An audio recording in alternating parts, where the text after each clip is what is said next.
In this video, we will continue developing the business model layer. We have two tasks remaining in this layer: to create the hierarchy and to create computed fields. Hierarchies are logical metadata that define how to use the dimension tables. When users create analytic reports, they will summarize fact data by dimension attributes. Many dimension attributes have supergroup and subgroup relationships. For example, all products are divided into categories, and then into subcategories, and then into individual products. This nested category structure is called the hierarchy. The BI server needs to understand these relationships, or the drill down path, in order to automatically summarize data at different levels based on user behavior. Users may navigate from top-level, highly summarized reports to bottom-level, highly detailed reports. We need to define the hierarchy to make this work. Not all dimensions need a hierarchy. We must identify the potential hierarchies first. Expand all the dimension tables. In a real application, we often need to do business analysis to identify hierarchies. Here in our demo project, based on general understanding, we see hierarchies in these dimensions.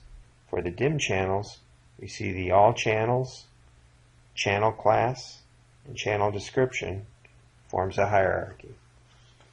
For the DIM customers, the hierarchy is all customers, region, country, city, and customer ID. For the dimension products, the hierarchy is all products, product category, product subcategory, and product ID, and so on for the rest. We will create these hierarchies one at a time. Collapse the tables. Right-click DIM Channels. Create logical dimensions, dimension with level-based hierarchy. A new hierarchy is created at the top. Its name is automatically DIM Channels DIM. It is not ideal. Let's rename it DIM Channels.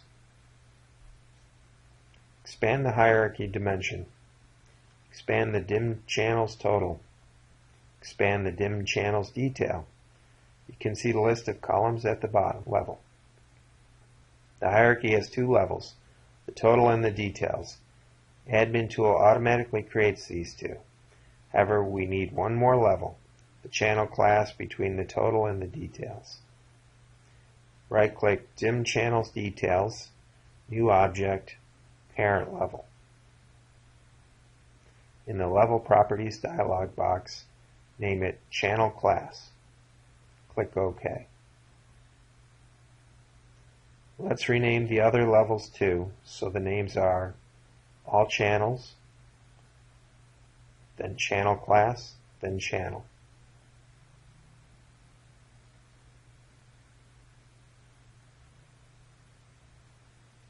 Expand the channel. Now all columns are in this level.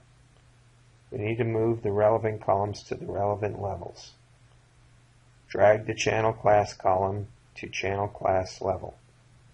Right-click Channel ID and select Delete. Confirm Delete. We do not need ID columns to show in the hierarchy view. Double-click Channel Class Level. Specify the number of elements at this level to 3. Click OK. Double-click Channel Level. Specify the number of elements at this level to 10. Click OK. What we did is provide some information as a guideline to the BI server about how many data rows are estimated in each level. The numbers don't need to be very precise. It helps the BI server to optimize the runtime query. Each hierarchy level also needs to define a key to help the BI server determine how to manipulate the query at each level. Right-click Channel Class column in the Channel Class level, New Logical Level Key. Accept the values in the pop-up box. Click OK. The column is marked with a key icon. Do the same on the channel description column in the channel level. Click the Save button. Click Yes to the consistency check. Click Yes, click Close. We have completed one hierarchy. Let's create the hierarchies for other dimensions. The method is about the same. I'll speed up the video to make this repetitive process quick. Please follow the notes on the screen and make the similar changes by yourself. The customer hierarchy.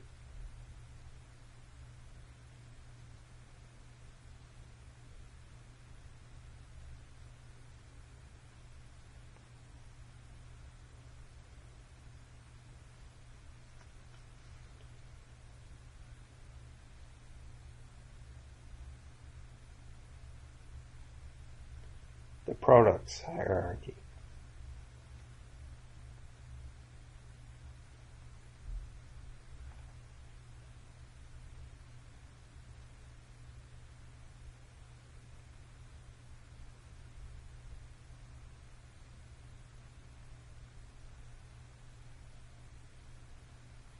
The promotions hierarchy.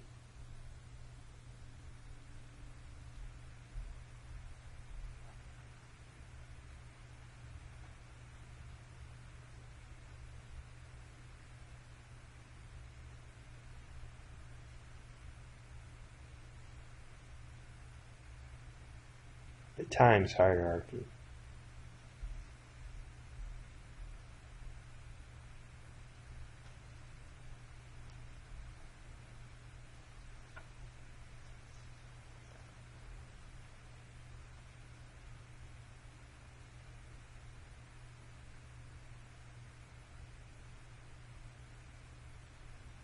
Let's save.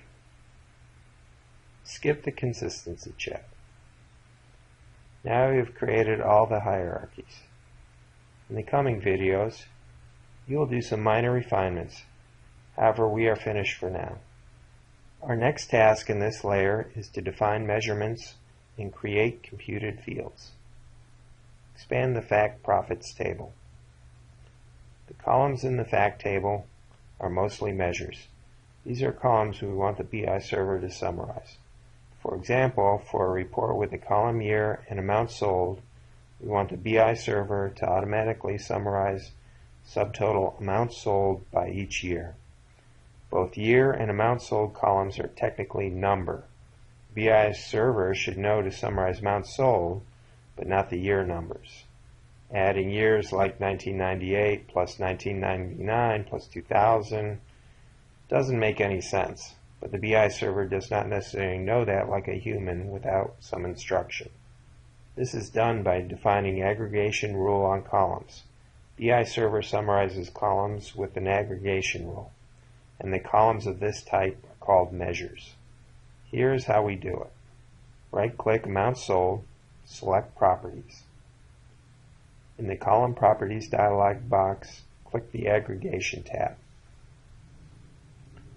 Specify the default aggregation rule from none to some. Click OK. As you see, the amount sold column changes to a yellow icon. The yellow icon indicates a measure column. The aggregation computation can be sum, count, average, maximum, minimum, and many others. Let's define the aggregation rules for the following columns too. Quantity sold is aggregated by sum. Total cost is aggregated by sum. Unit cost is aggregated by average. Unit price is aggregated by average.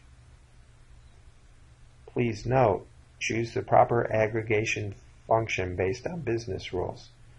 For example, price column should calculate average instead of sum. And real-world business models may have many calculation needs. It is common to create computed measure columns in addition to the existing physical columns. We will create the following computed columns to demo this feature: number of sales, number of customers, average sale size. Right-click Fact Profits Table, New Object, Logical Columns. In the Properties dialog box, name it Number of Sales. Click Column Source tab. In the Column Source Type selection, select Show All Logical Sources. Select Table Source Profits. Click Edit button. Select the Show Unmapped Columns. You should see the number of sales row. Type 1 in the expression column at the number of sales line. We are creating a new logical column with a hard-coded value 1. Click OK. Click Aggregation tab. Specify the aggregation rule to count. Click OK. We just created a measure column that will count the number of sale rows in an analysis. The number of customers is created similarly with some slight differences. Create a new logical column. Name it Number of Customers.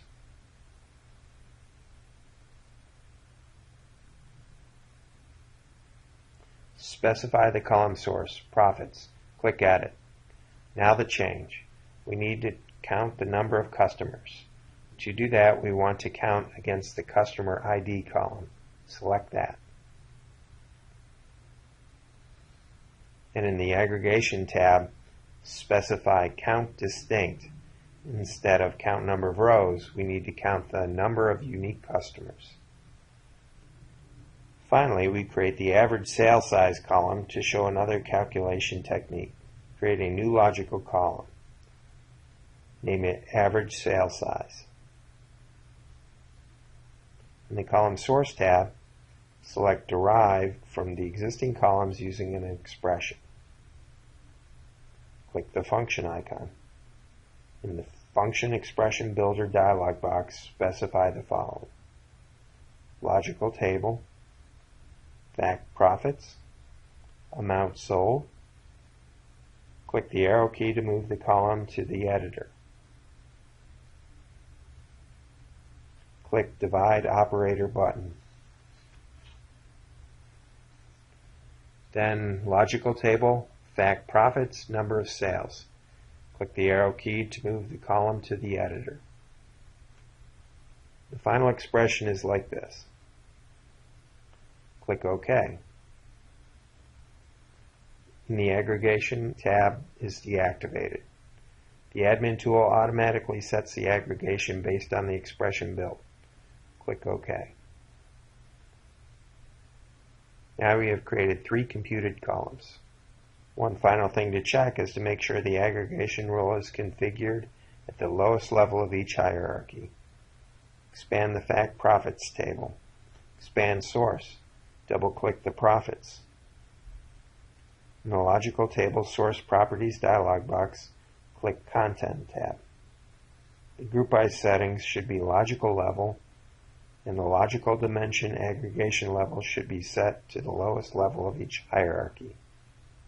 We will provide more discussion regarding these aggregation rules in the future course. Now make sure it looks just like this. Click OK. Click the Save button.